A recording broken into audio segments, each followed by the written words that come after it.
Hello and welcome to Manga Tour 96, and today we have the review of One Piece manga chapter 1045 titled Next Level. This was the usual chapter after a new gear reveal where we see a glimpse of what Luffy is capable of in this new form. Although Luffy didn't destroy his opponent like it's usually the case after revealing a new gear. Like he destroyed Bluno and the Flamingo after revealing gears 2nd and 4th respectively.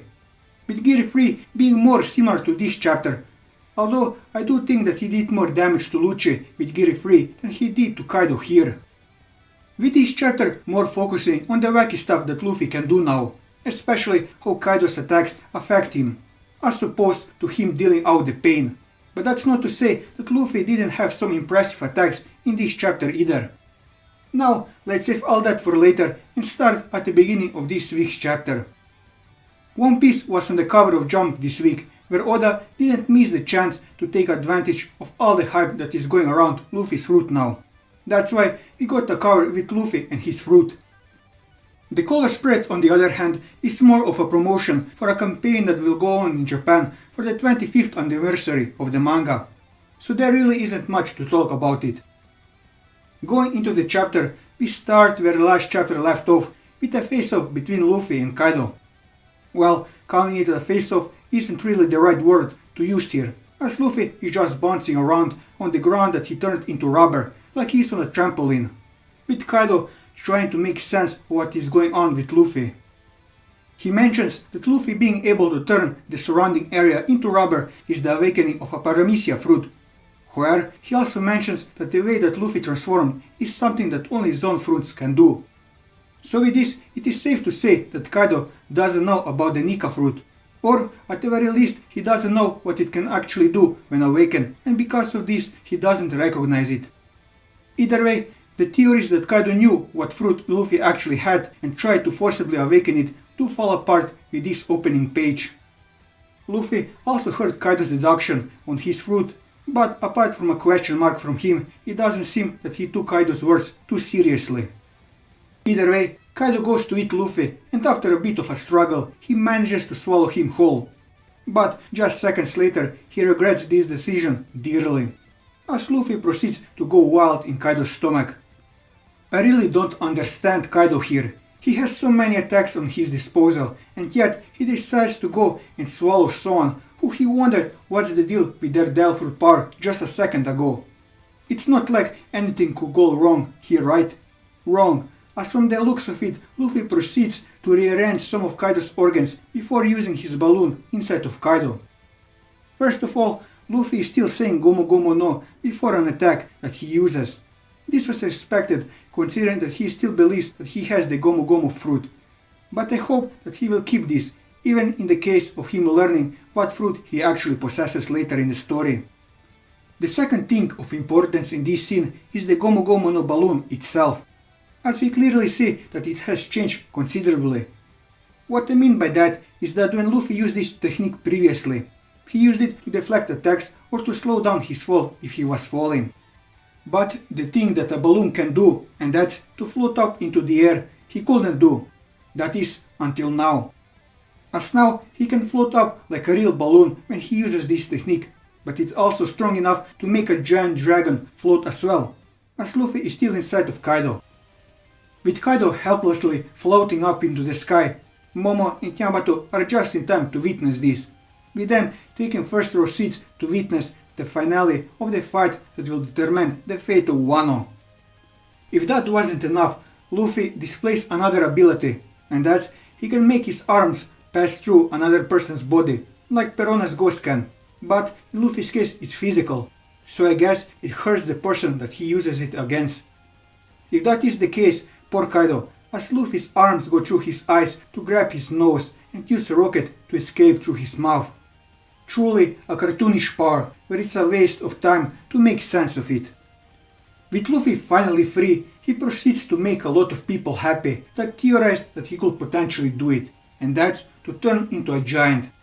As he uses Gomu Gomu Giant, he turns into a giant that is bigger than Kaido's full dragon form.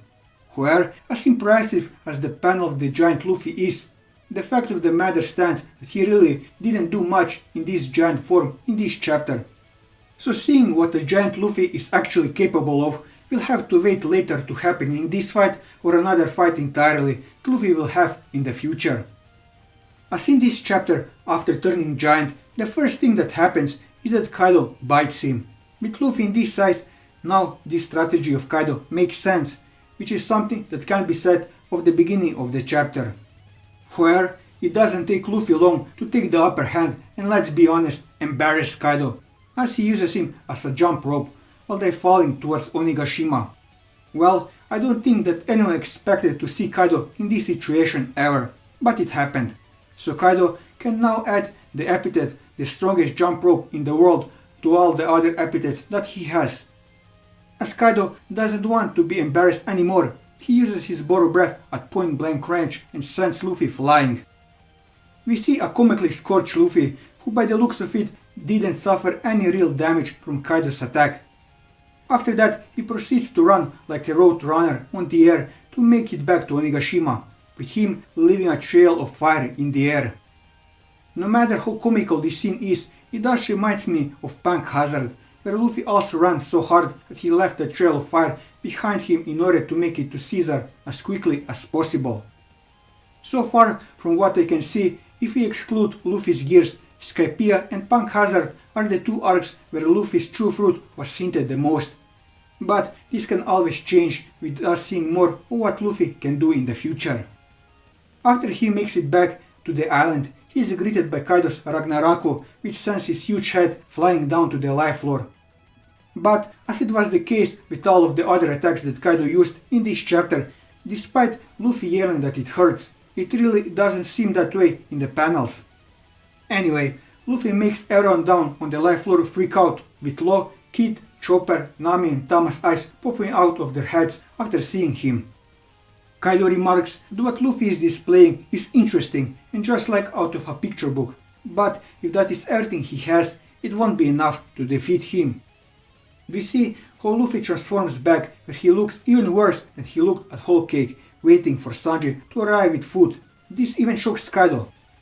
But more importantly, Kaido falls on his knees out of exhaustion, showing that he is also close to reaching his limit and that this fight should end pretty soon. That is why he tries to force Luffy into defeat with his words, but Luffy isn't the type of guy you could intimidate or break his spirit with words alone, no matter how exhausted he is. After that, Luffy goes into his Gear's second stance to turn back into Gear 5. Then we learn from Yamato his actual color palette when he is in that form, and that's that his clothes and his hair turn white. With Luffy remembering for who he fights and those that helped him reach this point in order to pump himself for the final sprint, he remembers Tama, Momo, Kinemon and Pedro, may you rest in peace. After both combatants have both taken a break, the fight resumes, with Kaido landing the first hit with his Kanabo, which molds Luffy's face. I guess this molding is to better absorb the attack and to lessen the damage on Luffy's part. With Kaido trying to follow this up by crushing Luffy, but once again, no, by molding his whole body and turning the ground into rubber.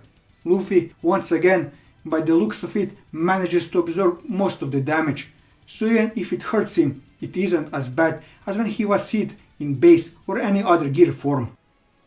With the only downside being, if you can even call it a downside, that by molding his body so much, he looks just ridiculous. But if you look from the perspective that if he does it, it will bring him that much closer to victory, it is worth in the end.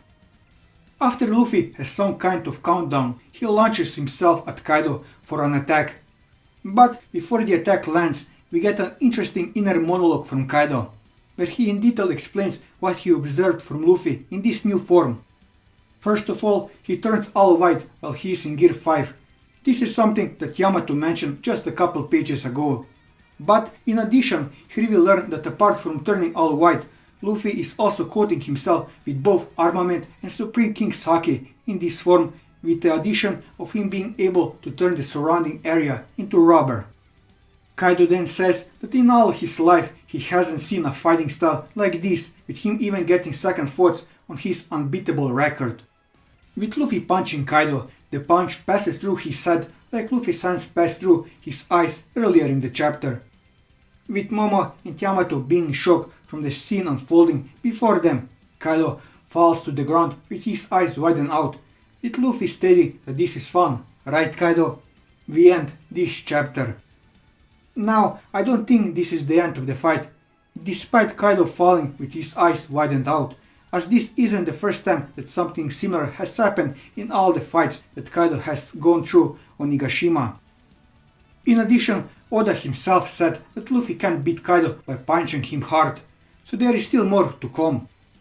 What I want to touch upon here is the last attack that Luffy made in this chapter, where I got the impression, especially because of the countdown that Luffy had, where he somewhat absorbed the energy from Kaido's previous two attacks, which he then used to make his last punch that much powerful. I could be completely wrong on this, but that's just the impression that I got from this scene, especially considering that he is rubber that always bounces back. All in all, this is an action-packed chapter where we see glimpses of what Luffy can do now, with more focus being given to all the goofy shenanigans, which I'm sure will be a turn-off to some readers. But I do think that this direction fits this series and Luffy as a character perfectly. And that'll be all for this video. If you like this video, leave a like, leave your thoughts in the comments below, or subscribe to the channel for more One Piece content as well as other manga content, and until next time, take care.